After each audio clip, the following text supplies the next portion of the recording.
बिस्मिल्लाहिर्रहमानिर्रहीम। आज हम डिस्कस करेंगे कंप्यूटर क्लास 10 चैप्टर नंबर 2 और इसके अंदर कुछ इंपॉर्टेंट जो टर्म्स हैं जो आपके चैप्टर के अंदर लिखी गई हैं इनको हम वन बाय वन डिस्कस करेंगे। और ये जो टर्म्स हैं ये बहुत ही ज़्यादा इंपॉर्टेंट है। आपके जितने भी पंजाब बोर्ड हैं तमाम बोर्ड जो हैं इनमें से कोई ना कोई क्वेश्चन लाजमी पूछते हैं, तो हम इनको वन बाय वन डिस्कस करते हैं। सबसे पहले हम डिस्कस करेंगे प्रिंट एफ फंक्शन को कि प्रिंट एफ फंक्शन क्या है। प्रिंट एफ फंक्शन को समझने से पहले हमें पता होना चाहिए कि इनपुट क्या होती है और आउटपुट क्या होती है। इनपुट का मतलब यह है कि कोई चीज कंप्यूटर को देना, कोई इंस्ट्रक्शंस, हिदायत जो हम कंप्यूटर को देते हैं वो कहलाती है इनपुट। और आउटपुट क्या होती है? आउटपुट का मतलब है कि जो इंफॉर्मेशन यानी प्रोसेसिंग के बाद जो रिजल्ट स्क्रीन पे शो होता है वो कहलाती है आउटपुट। तो इनपुट क्या हुई? एक होती है इनपुट, यानी इनपुट क्या है? जो इंस्ट्रक्शन हम कंप्यूटर को देते हैं। और आउटपुट क्या है? आउटपुट का मतलब है कि जो प्रोसेसिंग के बाद हमें इंफॉर्मेशन स्क्रीन पे नजर आती है वो कहलाती है आउटपुट। या कंपाइलर जब कंपाइल करता है, प्रोग्राम एग्जीक्यूट होता है, तो जो रिजल्ट नजर आता है वो आउटपुट होती है। तो अब हम बात करते हैं प्रिंट एफ फंक्शन के लिए कि प्रिंट एफ फंक्शन क्या है। प्रिंट एफ जो है इससे बनता क्या है, पहले तो हम ये पता कर लेंगे प्रिंट एफ से क्या बनता है। प्रिंट एफ से बनता है प्रिंट फॉर्मेटेड, यानी प्रिंट और एफ से क्या बनता है? फॉर्मेटेड। और जो चीज हम यहां पे डबल कोट के अंदर लिखेंगे ये चीज हमारे स्क्रीन पे शो होगी। मिसाल के तौर पे मैंने लिखा है हेलो, तो ये जो हेलो है ये हेलो स्क्रीन पे शो होगा। तो प्रिंट एफ फंक्शन क्यों इस्तेमाल होता है? आउटपुट को दिखाने के लिए। ये बिल्ट इन फंक्शन है और सी लैंग्वेज के अंदर इस्तेमाल होता है और आउटपुट को दिखाने के लिए इस्तेमाल होता है। और जो चीज डबल कोट के अंदर लिखी होती है ये सारी स्क्रीन पे दिखाता है। नेक्स्ट है कि फॉर्मेट स्पेसिफायर क्या है। फॉर्मेट स्पेसिफायर का मतलब यह है कि जब हम वेरिएबल की वैल्यू स्क्रीन पे दिखाना चाहते हैं, मिसाल के तौर पर मेरे पास है जी int a is equal to 10 और ये जो 10 है इसको हम स्क्रीन पे देखना चाहते हैं कि हम स्क्रीन पे नजर आए। हम क्या करेंगे? प्रिंट एफ लिखेंगे। प्रिंट एफ लिखने के बाद अगर हम a लिखना चाहते हैं, अगर हम इस तरह a लिख दें तो क्या ये 10 हमें नजर आएगा? हमें तो 10 चाहिए, लेकिन हम यहां पे पढ़ चुके हैं कि जो चीज डबल कोट के अंदर होती है वही स्क्रीन पे प्रिंट होती है।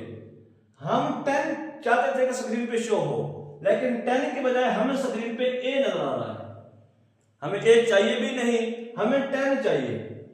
तो इस प्रॉब्लम को सॉल्व करने के लिए हम फॉर्मेट स्पेसिफायर को यूज करते हैं, क्योंकि जब भी फॉर्मेट स्पेसिफायर इस्तेमाल होगा वो हमेशा वेरिएबल के लिए इस्तेमाल होगा।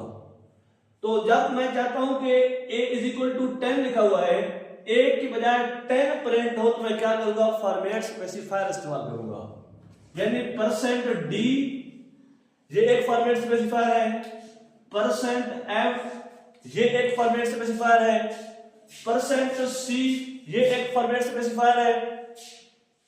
अब जो %d है ये हम कब इस्तेमाल करेंगे? जो %f है इसको हम कब इस्तेमाल करेंगे? और जो %c है इसको हम कब इस्तेमाल करेंगे? है ये तीनों फॉर्मेट स्पेसिफायर और इस्तेमाल ये तीनों हो रहे हैं वेरिएबल्स के लिए। जब हम वेरिएबल की वैल्यू दिखाना चाहते हैं तो हमें फॉर्मेट स्पेसिफायर इस्तेमाल करना होगा।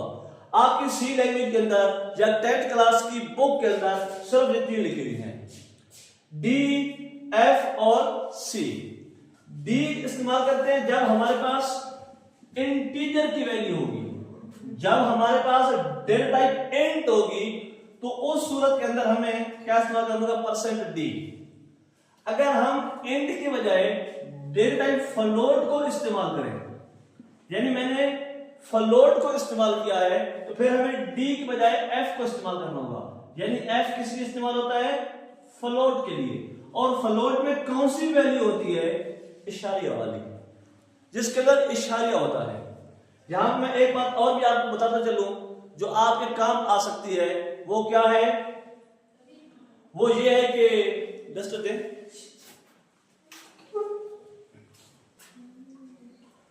अब हम बात करते हैं फ्लोट की। यानी फ्लोट जब हम इस्तेमाल करेंगे तो क्या इस्तेमाल होगा जी? एफ इस्तेमाल होगा। तो यहां पे आपको जो बात बता रहा था वो ये थी कि बार वक्त ऐसा होता है कि हम परसेंट एफ को इस्तेमाल कर देते हैं, तो यानी ये इशारे के बाद वाले हिस्से भी दिखाएगा। लेकिन सवाल ये है कितने दिखाएगा? अगर हम मेंशन नहीं करते, अगर हमने मेंशन न किए तो ये इशारे के बाद 6 हिस्से दिखाएगा। ये आपका एमसीक्यू बन सकता है या शॉर्ट क्वेश्चन बन सकता है। तो आपको पता होना चाहिए कि 6 हिस्से दिखाएगा अगर हम मेंशन नहीं करेंगे। अगर आप चाहते हैं कि इशारे के बाद 2 हिस्से लगाना चाहिए तो आप ऐसे इशारे 2f लिखेंगे, यानी परसेंट 2f लिखेंगे। तो इसका मतलब क्या होगा कि वो इशारे के बाद वाले 2 हिस्से दिखाएगा। अगर आप 3 देखना चाहते हैं तो आप 3 लिखेंगे। तो परसेंट एफ का आपको पता होना चाहिए कि बाय डिफॉल्ट ये कितना दिखाता है? 6 दिखाता है। तीसरा जी परसेंट सी क्या है? परसेंट सी हम इस्तेमाल करते हैं जब कैरेक्टर की वैल्यू स्क्रीन में दिखानी हो। यानी जिस तरह हमने क्या पढ़ा था पिछले लेक्चर के अंदर, इस तरह ए। अब ये क्या है? ये एक कैरेक्टर है कांस्टेंट। ये कैरेक्टर कांस्टेंट है। जब हम कैरेक्टर कांस्टेंट को दिखाना चाहें तो उस सूरत में हम परसेंट सी को इस्तेमाल करेंगे। तो ये फॉर्मेट स्पेसिफायर था। अब हम डिस्कस करते हैं स्कैन एफ को कि स्कैन एफ क्या है।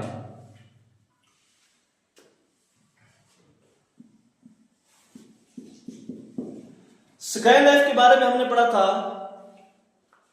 इनपुट के बारे में पढ़ा था कि इनपुट क्या होती है? जो चीज हम कंप्यूटर को देते हैं, जो हिदायत हम कंप्यूटर को देते हैं वो हमारी इनपुट कहलाती है। और इनपुट हमारा प्रोग्राम किस फंक्शन के जरिए लेगा वो फंक्शन हमारा स्कैन एफ होगा। यानी स्कैन एफ के अंदर क्या होता है? इसके जरिए जो है ना हम क्या ले सकते हैं? इनपुट ले सकते हैं। और इसके 2 पार्ट होते हैं स्कैन एफ फंक्शन के अंदर। कैसे जी? इस तरह हम लिखेंगे स्कैन एफ, लिखने के बाद ब्रैकेट दरमियान लगाएंगे कॉमा। इसका जो पहला हिस्सा है यहां पे हम फॉर्मेट स्पेसिफायर लिखेंगे और इसके दूसरे हिस्से के अंदर हम वेरिएबल लिखेंगे जिसके अंदर हमें वैल्यू स्टोर करनी है। यानी मैंने लिखा परसेंट डी, इसके लिए हम वेरिएबल मिसाल जब इस्तेमाल करते हैं एड्रेस ऑफ ए। ये एड्रेस की इलामत आपने लाजमन लगानी है। अगर आप एड्रेस नहीं लगाएंगे आपकी वैल्यू जो है इस ए को नहीं मिलेगी, क्योंकि उसको लोकेशन ही नहीं मिलेगी। जो एड्रेस है ये लोकेशन बताता है।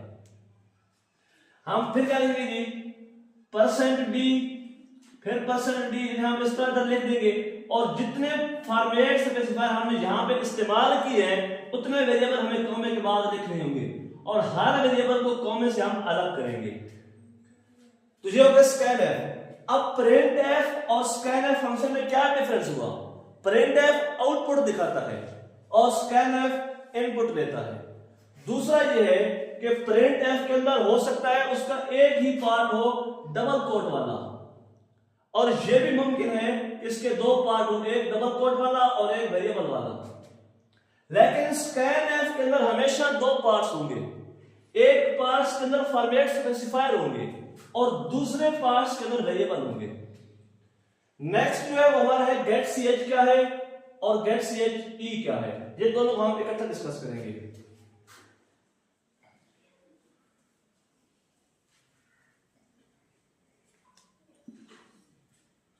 गेट सी एच और गेट सी एच ई, इनमें डिफरेंस क्या है?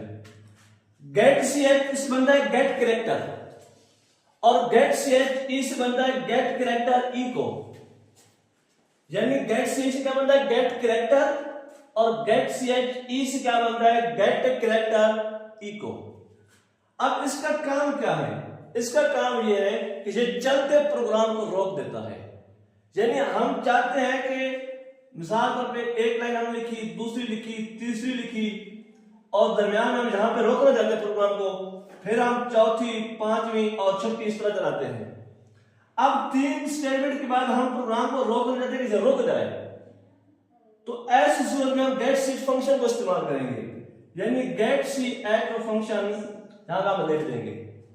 अब क्या होगा जी, ये स्टेटमेंट भी चल जाएगी, ये स्टेटमेंट भी चल जाएगी, ये स्टेटमेंट भी चल जाएगी।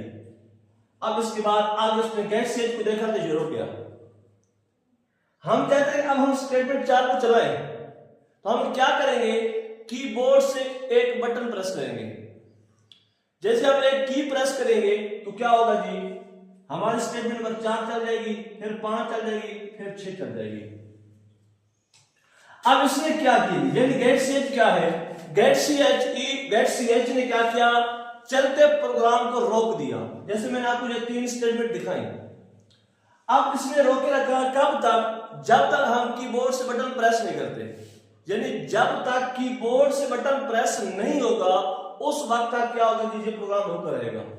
जैसे ही हम बटन प्रेस करेंगे उस सूरत में जो है ना ये अगली स्टेटमेंट को चलाएगा।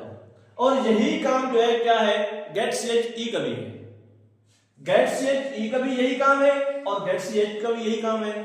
जब दोनों का काम एक है तो फिर ये दो फंक्शन बनाने की जरूरत क्यों पड़ जाएगी। अगर हम चाहते हैं कि जो कैरेक्टर कीबोर्ड से प्रेस हुआ वो कैरेक्टर हमें नजर आना चाहिए, तो उस सूरत में हम गेट सी एच ई को इस्तेमाल करेंगे। गेट सी एच से जो कैरेक्टर हमने कीबोर्ड से प्रेस किया है वो हमें स्क्रीन पे नजर नहीं आएगा। तो ये इन दोनों के अंदर मेन डिफरेंस है। इसका जो लास्ट टॉपिक हमें पढ़ना है वो है स्टेटमेंट टर्मिनेटर। क्या हुआ जी, हम एक लाइन लिखते हैं जैसे प्रिंट एफ,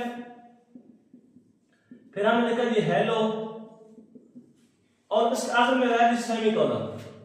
ये जो सेमीकोलन है इसको बोलते हैं स्टेटमेंट टर्मिनेटर। और ये बताता क्या है, ये कंपाइलर को बताता है लाइन खत्म हो गई है। तो स्टेटमेंट टर्मिनेटर के बारे में कई दफा क्वेश्चन पूछा जा चुका है कि स्टेटमेंट टर्मिनेटर क्या होता है। तो स्टेटमेंट टर्मिनेटर जो है ये हर स्टेटमेंट के आखिर में जो सेमीकोलन लगा होता है, इस सेमीकोलन को स्टेटमेंट टर्मिनेटर बोलते हैं। और इसका काम क्या है, ये कंपाइलर को बताता है कि लाइन खत्म हो गई है। तो ये बेसिक इंट्रोडक्शन था इन टर्म्स का।